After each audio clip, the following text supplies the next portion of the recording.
Good morning, my name is Josh from CyclonesOZ, and today Queensland forecast to be lashed by very heavy rainfall throughout the course of this afternoon, and also up in towards far north Queensland as well. There's some more rainfall forecast there from a developing tropical low. We're also looking out for a possible east coast low that's going to spin up offshore from New South Wales and bring some very heavy rainfall across the New South Wales coastline, extending right down from the Gold Coast towards Bega on the New South Wales-Victoria border. We'll also take a look at some possible winter weather for Tasmania, Victoria and New South Wales, and then finally two tropical lows up in the Northern Territory and Western Australia that are expected to form across the next 10 days. So quite a lot to get through in today's weather forecast update. It really has started to kick off this week-long run of some severe weather.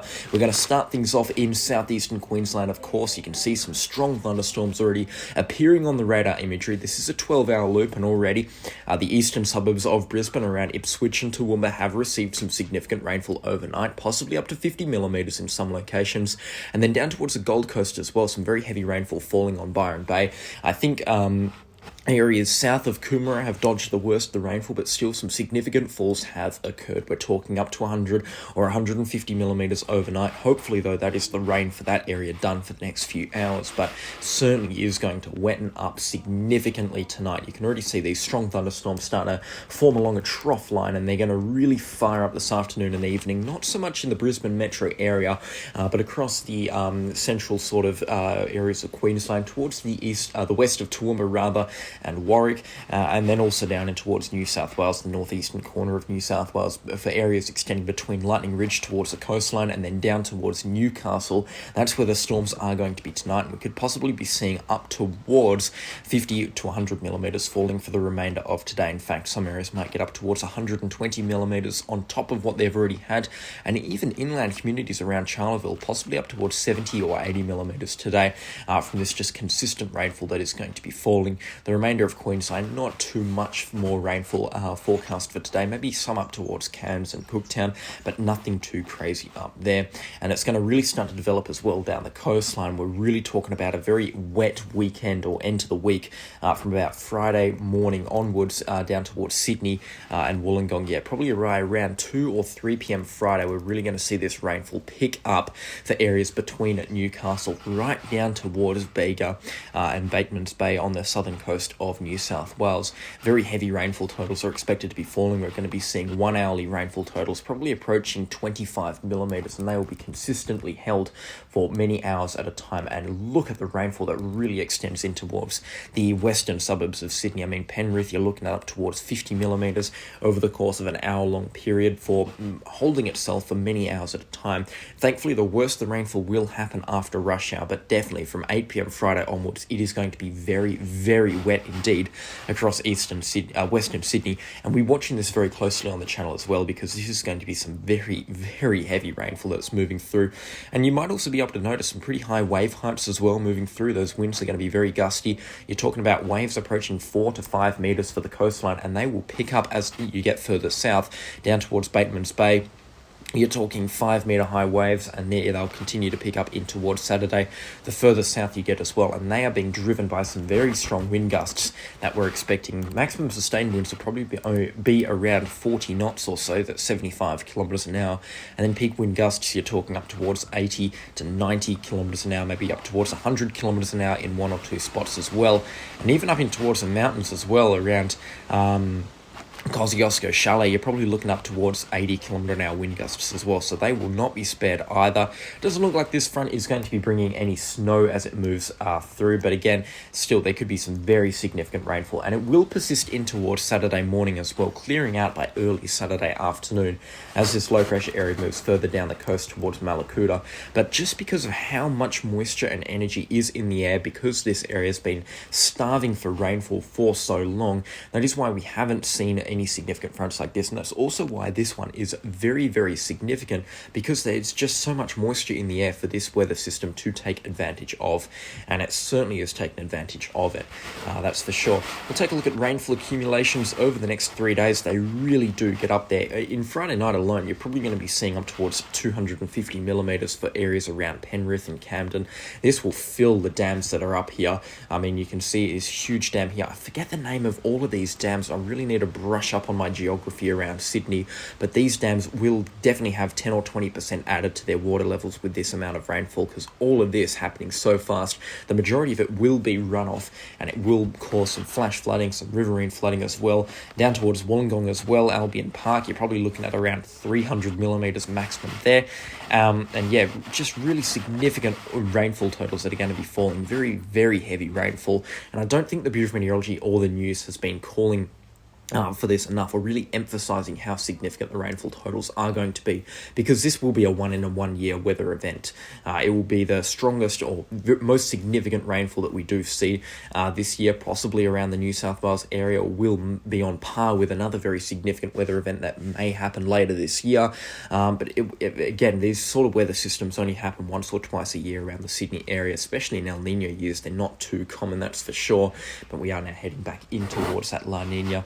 And yeah, I just don't feel that the news agencies have been on top of this. Of course, it's not a life-threatening weather system where we're seeing a cyclone come ashore, but the flash flooding here will certainly cause some problems. Make sure you are not playing in drains or rivers or anything, and if it is flooded, forget it, because these rivers are going to burst their banks on 300 millimetres of rainfall. And again, with model resolution, I hammer this home every single video. The models just cannot accurately predict how much rainfall can be expected in the nooks and crannies of these mountains here, so there might be places that pick up significantly more rainfall, up towards 350 or 400 millimetres. Again, that will be a wait and see as it comes sort of situation. Now, the rainfall should be easing off from Saturday afternoon, but there will still be a very significant amount of thunderstorms moving up around Coffs Harbour and Grafton, and they'll extend in towards the Gold Coast and the Sunshine Coast as well. We could be seeing a further maybe 80 to 150 millimetres dropped up there this weekend, and you can really see that reciprocated on the rainfall forecast. Rainfall accumulations right on the coast up towards 150 millimetres, and then up in the Sunshine Coast and up towards White Bay, 70 to 100 millimetres as well up there. It just looks like it's going to be an all-round wet end to the week and wet weekend up in Queensland, and wet weekend for New South Wales. Thankfully, though, the rainfall should be pulling away completely by Monday, and then another cold front is going to move in from the south. This one will actually be quite strong by the looks of things in terms of wind speed and the shower band behind it.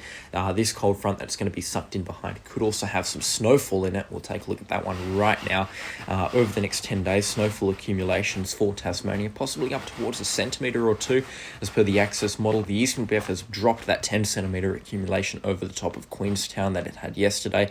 But I mean, consistently there is some snow, some good snowfall forecasts in our forecast now from the Eastern BF and the Axis G3. Basically every single morning I'm making these videos.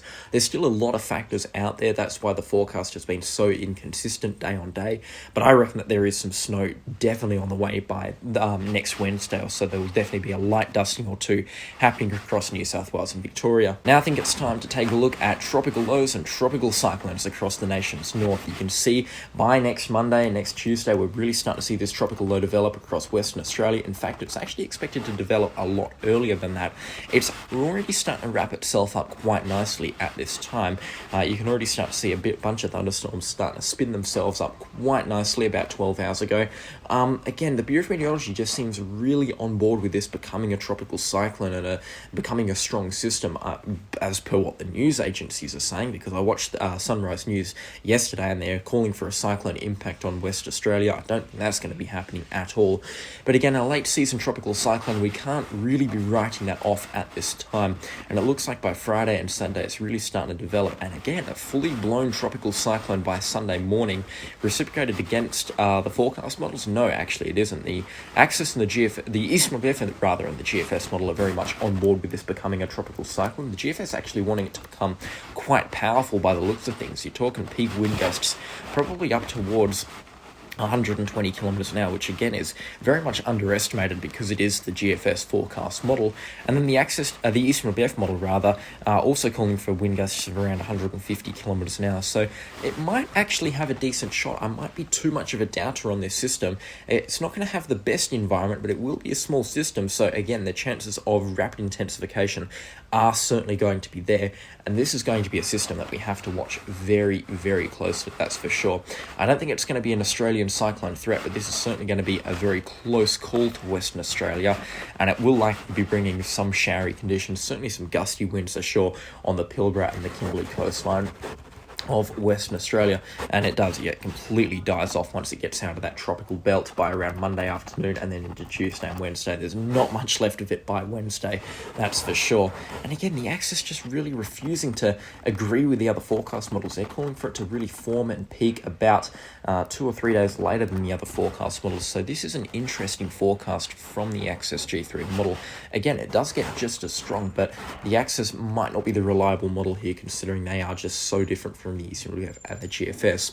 Also, truth be told, I haven't really been tracking the system as closely as I should be. I've been very much focused on the systems that have been impacting Queensland and Victoria and New South Wales as well, but I will be watching this system very closely over the course of today, and there'll be a very detailed update regarding this system tomorrow. But I just don't feel the need to, because it isn't going to be an Australian cyclone threat, and even if it gets to Category 3 status offshore, it's just another cyclone, to be fair, and this cyclone season has been all but disappointing, that's for sure. Now, taking a look at the Gulf of Carpentaria system as well, because believe it or not, this system still has model support to form. The Axis is very confident in it, so is the ECMWF to a degree, but again, later on in the forecast period, and the GFS also very on board with what the ECMWF forecast model has to say. I think that this is going to stop at strong tropical low status, maybe a very weak tropical cyclone briefly, but again, I don't think it's going to be a Category 2 or Category 3 strength cyclone or stronger, and if it does impact Australia, the impacts will be fairly minimal, just limited in terms of heavy rainfall and so forth. You can also notice this swirl near Port Moresby, south of PNG. Again, I don't think that's a threat. I think the Axis G3 is just throwing out a tropical low just to look at and just for fun's sake, so I don't think that is anything worth watching whatsoever. And again, rainfall accumulations really haven't been spiked by this tropical low activity, so I don't think the Axis G3 model is overly confident on this system right now. Neither is the ECMWF or the GFS, and the fact that they keep pushing these systems back, their formation dates back day by day, again, it is really interesting. I guess with the GFS supporting this Coral Sea system here, and considering the fact that there has been support for that system in the past, this might actually be something worth watching. I think the tropics are going to give one last push of tropical activity, probably starting from today in all fairness, and we might be seeing some tropical cyclone activity from that. But again, not looking too confident in terms of what these forecasts actually are. We're going to have to watch this West Australian system quite closely over the course of today, but the fact that models want it to form by tomorrow or even into Saturday morning, it really does look like we might actually have a bit more of a system on our hands than what was initially forecast. The Bureau of Meteorology still haven't released any official information regarding forecasts for this system, but again, I'll be watching that very closely, and you bet when I get the information, I will be letting you guys know, that's for sure, in detailed forecast updates every single morning for the past month. Can you believe it? So thank you so much for watching these videos, because the support really does mean a lot.